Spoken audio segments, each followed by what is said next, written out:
From the BBC World Service, in association with ABC and Akashvani, this is Stumped. Hello and welcome to Stumped, your intercontinental hit of news, features and debate from the quirky world of cricket. I'm Alison Mitchell in London, looking forward to the start of the new Tendulkar-Anderson Trophy as England and India get underway with their 5-match series. The weather's hotting up in London, that is for sure, so it might mean a little bit of spin on offer perhaps those pitches might be a little bit drier. But all in all, I think we're also still coming down after the incredible World Test Championship final at Lord's. So England and London has been the centre of attention for a while. Hi, it's Jim Maxwell for the ABC. I'm still here in London and trying to avoid South Africans, but slowly making my way home in a day or two. But that trophy, really, that's disrespectful. It should be the Patowdy Trophy. What was wrong with that?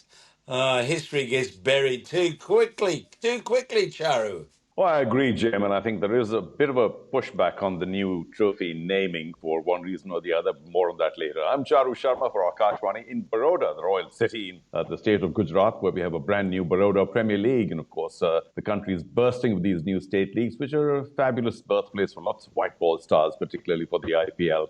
But there's plenty of rain about, sadly, so a lot of the matches have been rain-ruined. However, good to be here for the first ever BPL. Good to see you both. Coming up, we're going to get into that India 5-match series against England with former fast bowler and World Cup winner Liam Plunkett, who is now helping to grow cricket in the States.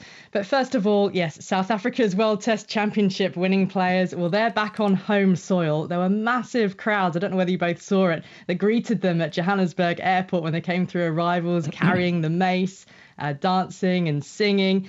I think the celebrations have been non-stop ever since they won the match at Lord's. I've been chatting to South African great AB de Villiers after the Proteas ended their 27-year wait for a major trophy. It was a 5-wicket victory over Australia in the final. And I was at Lord's along with Jim to witness that history. We saw Kagiso Rabada take 9 wickets in the match, with South Africa then chasing down, well, it was a tense victory target of 282. They won on day 4. Comfortably, it felt in the end, but Captain Temba Bavuma batted through a hamstring injury in a vital partnership with Aidan Markram, who scored a vital 100 en route to victory. And while de Villiers played 114 test matches for South Africa before he retired in 2018, and he now runs his own 360 YouTube channel. He was in the crowd with his young children as the final reached its climax. So when I caught up with him, we began on reflecting just what it was like to experience that winning moment at Lord's. Pretty much speechless, right? So many special moments to touch on. Just firstly, to be in the crowd at Lord's for the first time. I've always enjoyed playing at Lord's, but I promise you it's 10 times more special when you sit in the crowd and you just enjoy the beauty of Test cricket at the best venue you can find. So much tradition and history at that place, and just walking around the change rooms and soaking the atmosphere was absolutely incredible. I had my 2 boys there, which made it even more special. They are only 7 and 9 years old now, but they understand the game, and it's definitely a memory they'll never ever forget. And obviously winning that test match, the Proteas that is, with some of the incredible performances that came to the front, was just a very, very special outing for us as a family. Well, half a family, because I was just there with the boys. The girls will join next time. Yeah, absolutely. Have you been in touch with any of the players since you were on the outfield before the final? It just seems like the celebrations have been ongoing ever since. Yeah, leading up to the test match, during and after, I've been in touch with some of them. I didn't want to bother some of the players. I was on the ground actually the morning of day 1. Deliberately didn't want to upset their preparation. I know how sometimes with finals and big games, there's a lot of people that want to talk to you, and it sort of can interfere with your prep, especially from a mental side of things. So I sort of try to keep my distance, but still ran into some of the players, even some of the opposition players I got to see. And I had a very special moment with Marnus as he came to sign my boys' shirts and their bats. A very nice meeting with him. But I did speak to some of the players during the test match. Kagiso Rabada in particular, talking about, he actually asked me about what I thought about the batters and what they could do to counter the seam and the swing. So we had a brief discussion about that leading up to the final innings. I don't know if he conveyed any of my messages, but well, whatever they did out there, it seemed to have worked. The batters played incredibly well in that final innings. And then also, I mean, Aidan Markram, I've been in touch with Temba for ages now. We've been talking about batting for a few years already. But I mean, just against the odds, the way they performed was exceptional. And I'm incredibly proud of the guys to sort of have won the biggest final in South African history. And can't let you go, AB, without a mention for RCB as well, because it's been quite a month for you. You're something of a good luck charm. Wherever you turn up, your team seem to be winning after years of disappointment and trying. Gosh, I have chosen those sides over the years, but it's just happened to work out that way for me. And I think there are a lot of good sportsmen that go through a long, lengthy career without really lifting a lot of trophies. And it's not always a reflection of you as a person or as a player. Obviously, it's a team sport at the end of the day, and you pride yourself in how you conduct yourself on and off the field with that team and the kind of impact that you leave with the rest of the players. And that's probably one of the biggest compliments and special moments that I've enjoyed in my entire career, when I went to watch that IPL final and Virat, who turned to me at the end and sort of said, "This is your trophy as much as it is ours." And that sort of made me realize maybe it's all been worth it at the end of the day. Every single ounce of energy I spent with RCB and also with the Proteas. The Proteas come to mind because I spoke to Aidan and he said something very similar to me. And that almost makes everything worth my while for so many years that I've played this game. I didn't lift a lot of trophies, so the odd one here and there, but ultimately that's not what it's about. But there's a lot of pleasure that comes with the last month and the 2 trophies that was lifted by 2 teams that I've represented for many, many years. And what are we going to miss by Virat Kohli not playing Test cricket anymore? And they're just about to start a series against England, India, and no Kohli. I know it was a huge blow for all cricketing fans, including myself. But then very quickly, almost in the same instance, that comes to mind that, you know what, as long as he's happy. And because I was there struggling through the last few years of my career, still enjoying the game, but there were moments where I was really fighting this feeling that I had in my gut. And that's what comes to mind when I think of him. There must have been his heart, saying, "Virat, it's time. And I'm happy for him that he finally made that call. And as long as he's happy out there enjoying white ball cricket, and I wish him the best of ends to his career, where he can just really have fun, hopefully win more trophies, and just walk away from this game with a smile on your face, feeling like you've left absolutely everything out there. That's the feeling I had when I played my last game, and I was really happy about that. That I didn't stay on for too long, or I didn't feel like it was a premature retirement. And the only thing that matters most is Virat's got to make himself and his family happy, and then the rest will follow. Well, that was South African great AB de Villiers. From the BBC World Service, this is Stumped on Akashvani. Now, the 5-match test series between England and India is upon us, with the first test at Headingley underway from the 20th of June. India are being led for the first time by their new full-time test captain, Shubman Gill, who has a team of exciting new players following the retirements of Virat Kohli, Rohit Sharma and R. Ashwin. It's England's first test match since a comprehensive win over Zimbabwe at the end of May. And there's been 6 months of limited overs cricket since India last donned the whites in their 3-1 series defeat in the Border Gavaskar Trophy in Australia. Ahead of the match, I spoke to former England fast bowler Liam Plunkett. He's currently playing for the San Francisco Unicorns in the ongoing Major League Cricket tournament in America.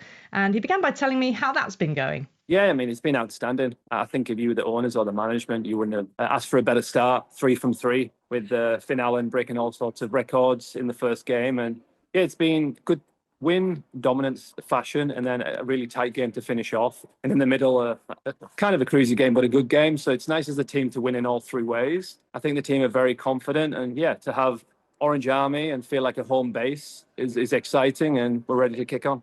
What do you know and what do you feel about your fan base there? How many are Americans? How many are sort of from the expat community? How are you feeling that is growing? Yeah, I mean, majority is expat who come across, who are here working, and but obviously a lot of kids who have been born in the Bay Area. But it was a good mix of people who've never seen cricket before. People have been dragged along by their friends out of school to watch the game, and it was a good mix. I mean, in Texas it was mixed, but I felt here more so there was a lot of people from different demographics, which was obviously exciting to see when you're trying to grow a sport. And from over in the States, do you still find yourself following the fortunes of the England men's team? They've got the big series against India coming up, 5 matches, the Bazball era. Are you following it closely, and what do you make of it? It's going to be exciting, isn't it? Because you got a lot of the idols not playing anymore in this Test series. Jimmy, Brody, Rohit, and Virat. So it's a completely different look, and it's going to be interesting to see how that plays out with the young Indian batsmen against the seaming ball, and the young seamers coming in against some amazing talent, which is exciting. But yeah, as you touched on the Bazball, you got the guys who are aggressive, but they look like they're very controlled, obviously, with Duckett and stuff like that. They're serious players, and every year you see them playing Bazball. It's another year of experience, so it's going to be interesting to see how that plays out. And you played alongside Rishabh Pant, didn't you, in the IPL Delhi Daredevils, 2018? Yeah. I mean, he was about 20 years old then? He's now vice captain of the India side. Could you have imagined sort of his journey? I mean, it's obviously been his incredible recovery from the car crash, but just where he's taken his game to? Yeah, I mean, when you watch him as a young player, you see like a natural talent, and you see how hard he works on the game. He was kind of very natural and similar. Like when you watch him keep, a bit like Dhoni, kind of like blasé and one-handed catch and no look throw to the stumps. But yeah, it looks like he's obviously got a good cricket brain. He's very influential, and when he speaks in the dressing room there, it's also years have gone by and he's gained a lot of knowledge. So it's exciting for him, and I think he's kind of calm. That's what you see from the outlook, is when you watch him on the field, he's very calm, and he looks like he can speak to the other players with ease. Well, that was former England fast bowler and World Cup winner Liam Plunkett. 5 weeks of the MLC, but he also clearly still follows the fortunes of the England team. And Charu, so let's just pick up on that a little bit more on the India series to come. Is this a real reset moment for the Indian Test team? Simple answer, yes. But if we step back and take a look at the natural order of things, Alison, all teams reset all the time. Sometimes it's a major reset where some players who are beyond ordinary and last, say, maybe 15, 18 years in terms of a career, when they go, it seems like a huge upheaval. But there are many resets all the time. I mean, what's the average life of a test match player or somebody who plays for the country?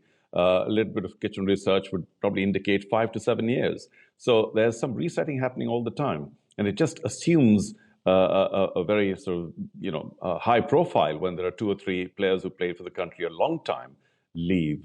But it's the natural thing to do. There are so many hungry young players. I was talking about Australia just a short while back, and they, I'm sure, have a huge line waiting to play for the country. So does India.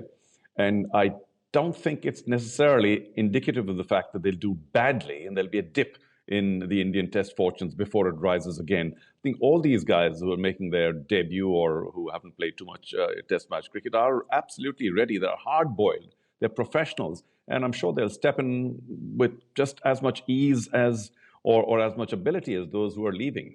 For instance, Jimmy Anderson, there's so much talk about him, Alison. Who next, right? And what did Gus Atkinson do? He came in and took a 7 for or something. So, there are so many others to step in. It is a reset moment for Indian cricket under somewhat difficult conditions, unless, as you say, it's dry and the ball won't be sort of, moving all over the place too quickly. The Anderson Tendulkar Trophy.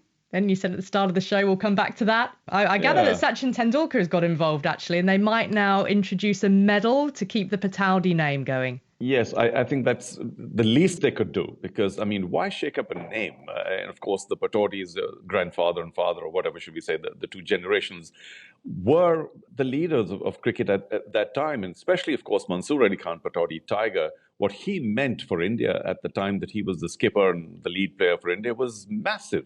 And so many of his colleagues would be the first to admit that he truly brought a lot of self-belief and confidence into the Indian team and everything else that he meant for India. If there was something significant, in terms of a reason to change it. But otherwise, it seemed like a bit of a knee-jerk thing. And I think Sunil Gavaskar, too, has come in support of the Pataudi name. Sachin Tendulkar realizing that much as it would be nice for him to have a trophy named after him, of course, I'm sure there will be in the future, has also pulled back a bit and saying, hey, listen, let's just think about this a little more. So it has stirred up some controversy in India. I don't know about in other parts of the world. And I think there is just a minor rethink, or at least, as you said, the fact that Pataudi, the name, will remain in perhaps even a medal, that's the least they could have done to make sure that there was, a bit of a pullback on this new decision. Yeah, named after the captain Iftikhar Ali Khan Pataudi, who played for England and India, and his son Mansoor Ali Khan Pataudi. And the trophy had been competed for since 2007. Same trophy, different name as things stand. We'll wait to see if any intervention happens. But Jim, the impact of Jasprit Bumrah on this series, well, he played an integral role in the Border Gavaskar Trophy. How crucial is he going to be, and him staying fit, going to be to India's chances in England? Well, they're saying maybe 3 games. I think for India, if they can win the first test, their batting can come off at Headingley, and the weather looks fantastic. I mean, Headingley can be a road in these summery conditions. If they can do well in the first test, and Bumrah can do as well, anywhere near as well as he did in Australia. He's the great match-winning bowler. He and Rabada, I think you'd have to say, the great strike bowlers of the day, as well as Australia does with its quartet of bowlers. So I think, it's pretty crucial that India make a good start. The Indian batting, Chari, do you have many concerns about, the lack of experience in English conditions? It's a great story, isn't there, around Karan Nair if he gets a run out 8 years out of the side? Well, I can be accused of being a little biased, but he's a wonderful young friend of mine. But yeah, a fabulous story, and that of patience as well, and self-belief. I do think that his return after 8 years is something that's near miraculous in Indian cricket. Nobody does that, not in the past. But also what will help is the fact that I think he played for Northamptonshire a couple of seasons and did very well, just for a few matches, but he scored plenty of runs, impressed, and that will stand him in very good stead, because if he was going after 8 years into a test match situation in English conditions and not being used to that, he could have had a bit of a problem. But I think there are great expectations from him. It's just a question of where do you slot him, because he can bat virtually anywhere, 3, 4, 5, even 6 if required, but you probably want to get him with his current form a little earlier on. Well, that's all we've got time for on this week's Stumped on Akashvani. Don't forget you can follow us on X. We're at BBCWS Sport, and use the hashtag BBC Stumped. And check us out on YouTube as well. Go to the BBC World Service YouTube channel. My thanks to Charu Sharma and Jim Maxwell, and to all of you for listening. Speak to you soon. Bye-bye.